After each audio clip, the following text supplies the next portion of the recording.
Hello everyone, welcome back. Thank you so much for joining me. So today I wanted to do a video of my must-have lip colours. Now for some reason I've only done 9 and not 10, but I didn't want to stretch it to 10 and just choose some random colour. These are colours that I really like, colours that I would usually have in a kit ready to go, and from brands that I really like and formulas that I really like. So I didn't want to just choose a random 10. You know what, we'll say 10 as a lip balm. So that is what we are doing today. Just before we get into that, if this is your first time here, hi, my name is Robert. I'm a professional makeup artist here on YouTube and also in real life, and it's my goal to help you become pro yourself or just really good at makeup. So if that sounds like something you're interested in, then do please consider subscribing. So our first lip product is the NYX. This is Milky gloss, and this is the shade Mint Choc Chip Shake and it's green basically. Have a slight smell of mint chocolate, but what I really like about a green gloss is, one, they're quite transformative. Green cancels out redness. As we know, we use that on the skin to cancel out redness. So on a lip like mine, which is quite naturally red, this is really nice just to put on top, just to calm down the tone a little bit, smooth it out. It's really great on a red lipstick. It transforms the color in a way that makes it almost more orangey, and it can change up any kind of red lipstick tone and like berry tones and things like that. It's nice if you just want something a little bit different to whack a green gloss on top of a red. I really like them. A green gloss or balm is kind of like a staple for me.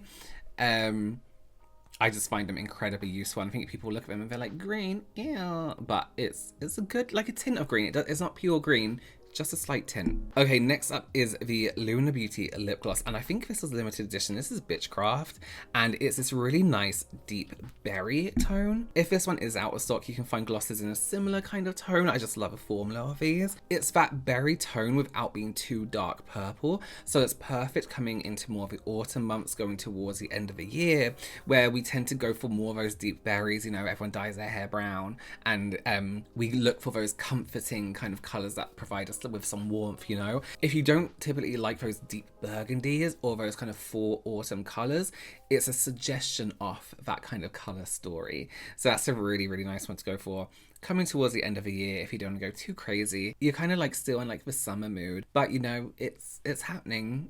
Autumn, fall is happening, so okay, next up is the Nimya Are You Sitting Down gloss. Now, this for me is more like a topper to a lipstick. I'm wearing it now with a lipstick that I'm going to show you a bit later on. The Nimya glosses are beautiful anyway.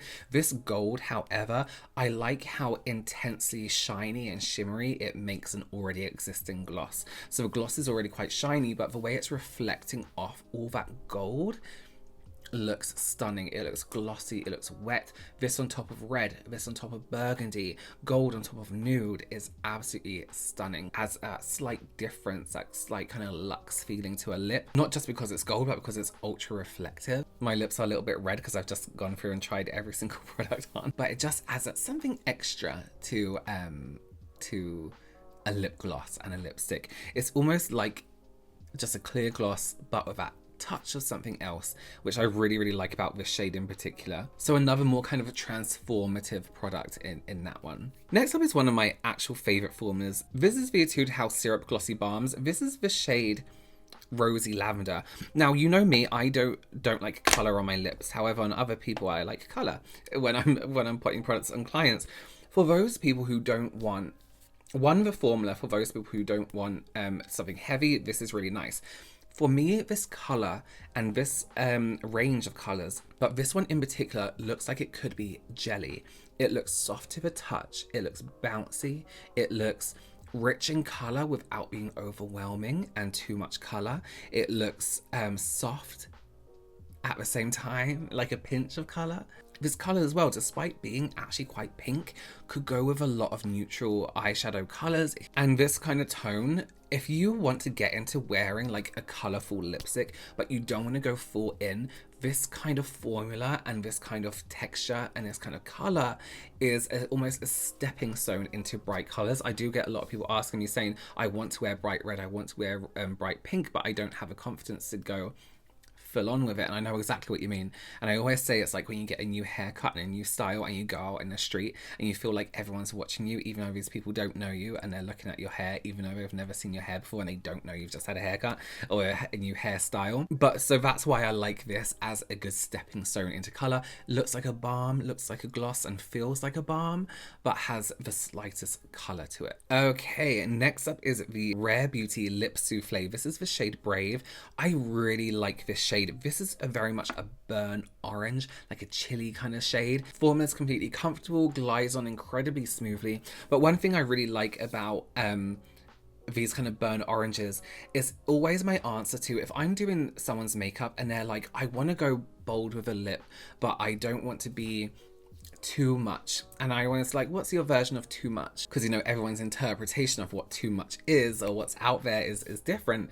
So I would always introduce, if red is too much for that person, but nude is too nude, I will always introduce a burnt orange because it's a bold colour brought down a few levels but still makes a statement. It looks beautiful on every skin tone. You can team it up with a good lip liner to blend it and fade it into the skin. It looks good as a bleeding kind of lip. And it's just that thing, like nobody will look at it and be like, oh, that's an inappropriate. You know, some people are like, oh yeah, red isn't appropriate for this situation. Well, it's kind of like that, you know, and people have said that before, which red you can wear whenever you want. But like I used to think, oh no, red is only for certain situations. But of course you can wear whatever whenever you want. So a burnt orange is a good, like, you know what, red might be too much, you know, a funeral. I don't know. You still want to look good at a funeral, wherever you're going. So a burnt orange is a good stepping stone for that. Okay, so next up, going in the other direction, is Strawberry Shock from Lisa Eldridge. Now, these formulas are beautiful anyway from Lisa Eldridge. This colour in particular, though, is a very summery, kind of makes your mouth water. Like a light berry smoothie, like it's a hydrating feeling, you know, not as in on the lip, like it's just like, oh, I could drink. If that was the shade of a drink, you would drink that right up and be like, oh my god, that's amazing. It's not too red, it's not too orange, it's somewhere in between.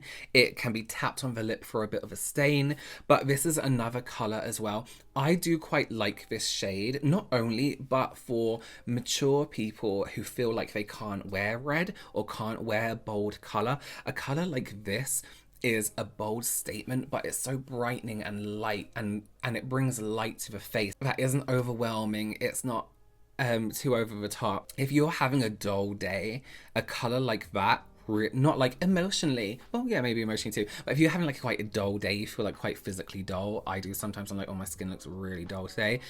A colour like that, just with like some mascara and maybe a tap of like a shimmery eyeshadow on a lid, will look beautiful. It's just bright, it's a happy colour to an overall look. Love, love, love. Let's stick with Lisa Eldridge and go to my absolute favourite nude at the moment. This is Le May Pris from Lisa Eldridge, and it's just stunning. It's quite a nice, like, hydrating feeling on the lip.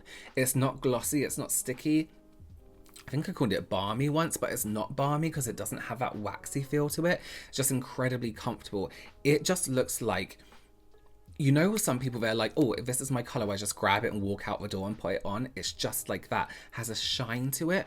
It's not, it doesn't wash you out because it still has that kind of, there's a peachy somewhere in there without being too pink. It is a stunning colour. This would be a go-to nude. This would look incredible on deeper skin tones with a really nice liner to go with it. Just as a pop of shine on the lips would look absolutely stunning. Sticking with a neutral, this is Worthy from Rare Beauty from their new line. Now this is quite a cold, I call this like a 90s nude, where it's kind of like that colder 90s supermodel nude lipstick. And that's the one I have on now underneath the gloss, so it's not as cold as it looks with a gloss on top, but initially on it does have almost that grayer tone to it. Now this is one which I call like a lip muting shade, where you I would wear it by itself, but I know a lot of people would prefer something on top of it. So if it's a case of like, you know what, I don't want my lip color to show through, I'm just going to whack this on and put the gloss on top or a topper on top, and I want that gloss or that topper to be the main focus of this lip look,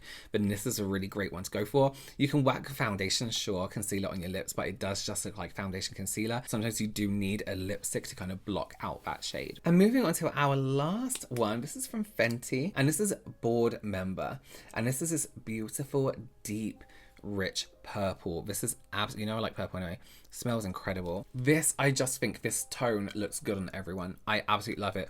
The deepest of skin tones, stunning. With this on top, oh my god, that would look beautiful. The fairest of skin tones, if you're going for some quite statement, that will look stunning as well. Somewhere in between, because it's a bit red, it's a bit blue, it's a bit of everything, you know? And I just think if you want to make a statement, and this is a really good lip color to go for. And the good thing about bold, dark lip colors is you can just whack on a liquid liner and mascara and be like, done, because then you have this focus here. Not even liquid liner, it looks good with just mascara, brows, done. Your lip is your focus. I think it's nice to have a bold, deep color like that, but also to mix in with other colors. You'll be surprised when you take your favorite lip color, mix it in with a deeper purple, what kind of concoctions you can come up with. So those are my must-have lip colors. Well, so far, I'm probably off this year. Thank you so much for joining me. I would love to know what your favorite colors are down below. Lip brands, lip colors, exact brands, or just, you know, exact colors, or just a brand in general. Do give this video a thumbs up, consider subscribing, and I will see you very, very soon. Bye.